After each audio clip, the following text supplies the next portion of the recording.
असम के कार्बी आंगलोंग क्षेत्र में ऐसा क्या हुआ कि मोबाइल सेवाएं, इंटरनेट सेवाएं तक बंद करनी पड़ी? उसके कारण क्या है?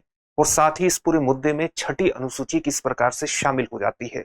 सबसे पहले असम की इस मैप के माध्यम से कार्बी आंगलोंग क्षेत्र के बारे में आपको पता होना चाहिए।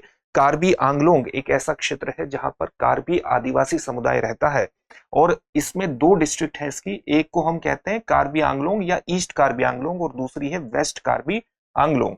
यहां पर हाल ही में हिंसा की घटनाएं देखने को मिली है, जिससे टेलीग्राफ अधिनियम, जो भारतीय टेलीग्राफ अधिनियम 1885 है, उसकी धारा 5(2) के तहत मोबाइल सेवाएं, इंटरनेट सेवाएं बंद कर दी गई हैं। और साथ ही अगर किसी भी प्रकार का उल्लंघन होता है तो भारतीय न्याय संहिता, यानी अगर सरकार के इन आदेशों का, प्रशासन के इन आदेशों का उल्लंघन होता है तो भारतीय न्याय संहिता की धारा 223 के तहत कार्रवाई की जाएगी। कुछ क्षेत्रों में निषेधाज्ञा भी लागू की गई है। तो इस पूरे मुद्दे को समझते हैं कि इसका कारण क्या है। इसके कारण को जानना आपके लिए बहुत इंपॉर्टेंट है, लेकिन उससे पहले इस बात को ध्यान में रखिएगा कि दृष्टि संस्थान ने आपकी जीएस की तैयारी को पूरी तरह से करवाने के लिए हाल ही में एक महत्वपूर्ण कोर्स लॉन्च किया है, जिसका नाम है GS studio foundation live online course. ये कोर्स मात्र 24,999 में आपकी जीएस की तैयारी को पूरा करा देगा, और वो भी मात्र 14 महीने में। इसकी एक और खास बात यह है कि अगर इस कोर्स को करने के बाद आप जीएस फाउंडेशन ऑफलाइन बैच में एडमिशन लेते हैं तो ये सारी फीस वहां पर एडजस्ट कर दी जाएगी, यानी एक तरह से आपको ये कोर्स फ्री में पड़ेगा।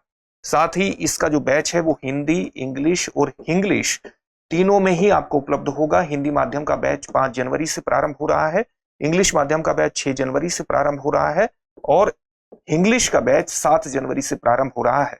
इंग्लिश के बैच में आपको हिंदी और इंग्लिश दोनों में समझाया जाएगा, लेकिन जो नोट्स प्राप्त होंगे वो इंग्लिश में होंगे। इस कोर्स की कुछ और महत्वपूर्ण विशेषताएं ये है कि जो भी आपको पढ़ाया जाएगा उसकी पीडीएफ फाइल आपको मिलेगी, ताकि नोट्स बनाने में किसी प्रकार की दिक्कत न हो। 10 कलर्ड प्रिंटेड बुकलेट्स आपको प्राप्त होंगी, जीएस के अलग अलग विषयों को कवर करेंगी। 2 वर्षों तक करंट अफेयर्स की क्लासेस का एक्सेस रहेगा, ताकि वो तैयारी दुरुस्त रहे और साथ ही आप अपनी तैयारी का मूल्यांकन कर सकें। इसके लिए प्रीलिम्स और मेंस के 18 टेस्ट भी होंगे, यानी एक कंप्लीट पैकेज है। तो देरी किस बात की, अभी डिस्क्रिप्शन में दिए गए लिंक पर जाइए और अपने एडमिशन को सुनिश्चित कर लीजिए। साथ ही इस बात को भी ध्यान में रखिएगा कि दृष्टि संस्थान ने हाल ही में रांची में भी अपनी शाखा की शुरुआत की है, और वहां पर भी अगर आप रांची के आसपास रहते हैं तो वहां से भी आपकी झारखंड पब्लिक सर्विस कमीशन और यूपीएससी की तैयारी हो जाएगी। चलिए आगे बढ़ते हैं और अपने टॉपिक को देखते हैं। हमारा जो टॉपिक है वो कार्बी आंगलोंग हिंसा पर है, और कार्बी आंगलोंग क्षेत्र में हिंसा, और विशेष तौर से जो वेस्ट कार्बी आंगलोंग का क्षेत्र है वहां पर यह हिंसा देखने को मिली है। इसमें कार्बी आंगलोंग समुदाय का आरोप क्या है? उसका यह कहना है कि जो ये संरक्षित क्षेत्र है, आप ये जानते हैं कि कार्बी आंगलोंग जो डिस्ट्रिक्ट है वो कहां पर आती है? वो छठी अनुसूची के अंतर्गत स्वायत्त क्षेत्र के अंतर्गत भी आती है। अभी हम उसके बारे में बात करेंगे, छठी अनुसूची के अंतर्गत किस प्रकार से वहां पर ऑटोनोमस डिस्ट्रिक्ट काउंसिल काम करती है, जिससे वहां की भूमि को, वहां की परंपराओं को, सामाजिक रीति रिवाजों को संरक्षण प्रदान किया जा सके। कार्बी आंगलोंग समुदाय का कहना यह है कि जो विलेज ग्रेजिंग रिजर्व्स हैं और जो प्रोफेशनल ग्रेजिंग रिजर्व्स हैं, वहां पर बाहरी लोगों ने किसी तरह से अवैध कब्जा किया हुआ है। उसने पिछले साल भी जो कार्बी आंगलोंग ऑटोनोमस काउंसिल है उससे ये दरख्वास्त की थी, जो बाहरी लोग इन क्षेत्रों में आ गए हैं उनको बेदखल किया जाए। उसके संबंध में नोटिस भी जारी किए गए थे ऑटोनोमस डिस्ट्रिक्ट काउंसिल के द्वारा, लेकिन उनको गुवाहाटी उच्च न्यायालय में चुनौती दी गई और गुवाहाटी उच्च न्यायालय ने उन जो बेदखली के नोटिस थे उन पर एक तरह से निर्बंधन लगा दिया। उसके कारण ये मुद्दा आगे बढ़ता चला गया और अब ये हिंसा तक पहुंच गया है। जब हम विलेज ग्रेजिंग एरिया की बात करते हैं तो ये किस प्रकार के एरिया है? ये गांव स्तर पर निर्धारित ऐसे एरिया है जहां पर स्थानीय समुदाय अपने पशुओं को चराने का अधिकार रखते हैं। इनका जो प्रबंधन किया जाता है वो ग्राम स्तर पर किया जाता है, और जो ऑटोनोमस काउंसिल्स हैं उनके द्वारा ही इसका प्रबंधन किया जाता है विलेज स्तर पर। साथ ही जो प्रोफेशनल ग्रेजिंग एरिया है वो ऐसे प्रोफेशनल ग्रेजिंग एरिया है जहां पर आप, कुछ ऐसे लोग होते हैं जो पशुओं का बड़े स्तर पर पशुपालन करते हैं और बड़े स्तर पर डेयरी उद्योग की स्थापना करते हैं, तो उनके पास पशुओं की संख्या ज्यादा होती है, तो उनको भी कुछ ऐसी भूमि चाहिए जहां पर वो अपने पशुओं को चरा सके। इसके लिए उन्हें अनुमति लेनी पड़ती है, उनको पंजीकरण कराना पड़ता है, और ऐसे ग्रेजिंग एरिया को हम कहते हैं प्रोफेशनल ग्रेजिंग एरिया। इसका प्रबंधन राज्य सरकार और जो ऑटोनोमस डिस्ट्रिक्ट काउंसिल है उनके द्वारा किया जाता है। साथ ही इन दोनों काउंसिल के माध्यम से आप देखेंगे कि जो स्थानीय समुदाय हैं, कहीं ना कहीं उनकी आजीविका को एक संरक्षण प्रदान किया गया है, जो कि छठी अनुसूची का एक महत्वपूर्ण उद्देश्य भी है। छठी अनुसूची क्या है उसको भी जान लीजिए।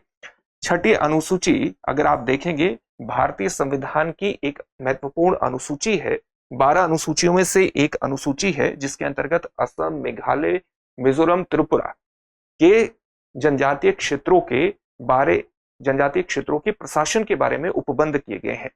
और प्रशासन के बारे में उपबंध करने के अंतर्गत इस बात को ध्यान में रखा गया है कि स्थानीय समुदायों की सामाजिक रीति रिवाज, उनके पानी पर, जंगल पर, भूमि पर और विरासत संबंधी कुछ उनकी ऐसी परंपराएं हैं जिनको संरक्षण प्रदान करने की आवश्यकता है। इसलिए छठी अनुसूची के अंतर्गत ऑटोनोमस डिस्ट्रिक्ट काउंसिल हैं उनको स्थापित करने की बात की गई है, जो कि इस क्षेत्र में स्थानीय समुदायों को स्वायत्त शासन के अधिकार प्रदान करती है, ताकि वो अपने सामाजिक रीति रिवाजों का संरक्षण कर सके, अपनी परंपराओं का संरक्षण कर सके, अपनी जीवन शैली का संरक्षण कर सके, अपनी भूमि, जंगल, पानी, जंगल ऐसे जो कि रिजर्व क्षेत्र के अंतर्गत नहीं आते, उनका संरक्षण कर सके और अपनी जो परंपराएं हैं उसके हिसाब से आगे बढ़ सके। ये काउंसिल जो है, ऑटोनोमस डिस्ट्रिक्ट काउंसिल जो है, ये कानून भी बनाने का अधिकार रखती है। और साथ ही आप इस बात को ध्यान में रखिएगा, जो स्वायत्त क्षेत्र होते हैं उसके अंतर्गत ये आते हैं, स्वायत्त क्षेत्र के अंतर्गत ये काउंसिल बनाई जाती है। और राज्यपाल को भी इनके अंतर्गत कई प्रकार के अधिकार प्रदान किए गए हैं। जैसे जो काउंसिल है, जो ऑटोनोमस डिस्ट्रिक्ट काउंसिल है, उसमें अधिकतम 30 मेंबर हो सकते हैं, जिसमें से अधिकतम 4 मेंबर्स गवर्नर के द्वारा नामित किए जा सकते हैं, नॉमिनेट किए जा सकते हैं, और बाकी जो मेंबर हैं उनका चुनाव सीधे तौर पर जनता, जो वहां के उस क्षेत्र में पड़ने वाले लोग हैं, उनके द्वारा किया जाता है। इस प्रकार से व्यवस्था की गई है। इसके अलावा गवर्नर को इनके संबंध में कुछ और महत्वपूर्ण अधिकार किस प्रकार से प्रदान किए गए हैं, जैसे ये जो काउंसिल्स हैं, एक ये अपने कोर्ट्स भी बना सकती हैं, अपने न्यायालय भी स्थापित कर सकती हैं, और अलग अलग विरासत संबंधी आपसी मामलों पर निर्णय भी दे सकती हैं, चाहे वो भूमि संबंधी विवाद हो या अन्य प्रकार का विवाद हो।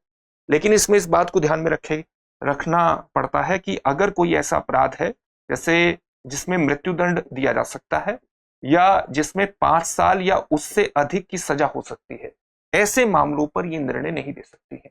साथ ही राज्यपाल को यह भी अधिकार है कि अगर किसी जिले में 1 से अधिक आदिवासी समुदाय रहते हैं, तो वो 1 से अधिक आदिवासी समुदाय होने पर किसी स्वायत्त जिले में रीजनल काउंसिल बनाने का भी अधिकार प्रदान कर सकता है, और उस रीजनल काउंसिल को भी अपने क्षेत्र में, जो एक पर्टिकुलर क्षेत्र होता है किसी स्वायत्त जिले में, मान लिया किसी स्वायत्त जिले में कोई क्षेत्र ऐसा है जहां पर जो जनजाति रहती है वो एक अलग जनजाति रहती है, उसकी पहचान और सामाजिक रीति रिवाजों में भिन्नता है, तो वो भी अपने क्षेत्र के बारे में उसी प्रकार से निर्णय ले सकती है जिस प्रकार से डिस्ट्रिक्ट काउंसिल निर्णय लेती है, और वो भी अपने यहाँ रीजनल काउंसिल्स बना सकती है।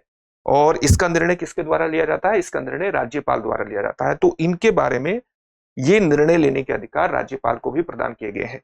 संसद और विधानमंडल जो कानून बनाती है, वो जो स्वायत्त जिला होता है, जो ऑटोनोमस डिस्ट्रिक्ट होती है, उन पर या तो लागू नहीं होता है या लागू होता है तो संशोधनों के साथ लागू होता है। तो ये छठी अनुसूची में इस प्रकार की शक्तियां प्रदान की गई हैं, और ये शक्तियां इसलिए प्रदान की गई है ताकि बाहरी लोगों से इनको संरक्षण प्रदान किया जा सके और इनकी सामाजिक रीति रिवाज, परंपरागत कानून वो प्रभावित न हो।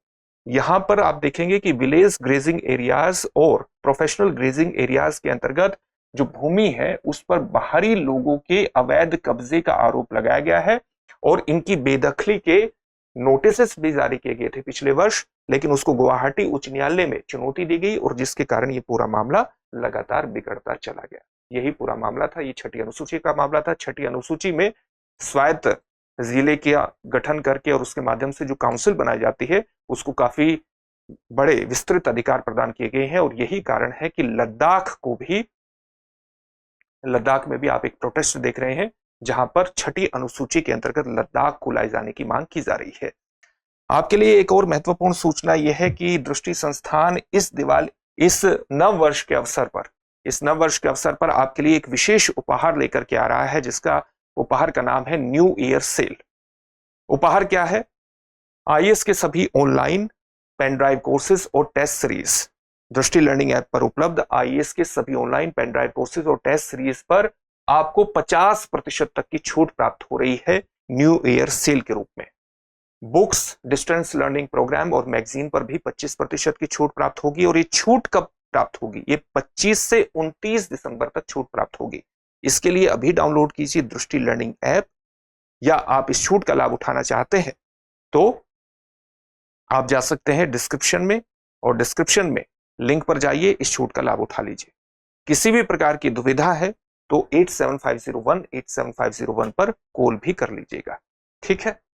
अब आपका एक प्रश्न है, कौन से राज्य 6वीं अनुसूची या 6ठी अनुसूची के तहत आते हैं? आपके सामने ऑप्शंस हैं असम, मेघालय, त्रिपुरा, मिजोरम, नागालैंड, सिक्किम, मणिपुर, अरुणाचल प्रदेश। असम, मणिपुर, त्रिपुरा, गोवा, मेघालय, मिजोरम, सिक्किम या मणिपुर।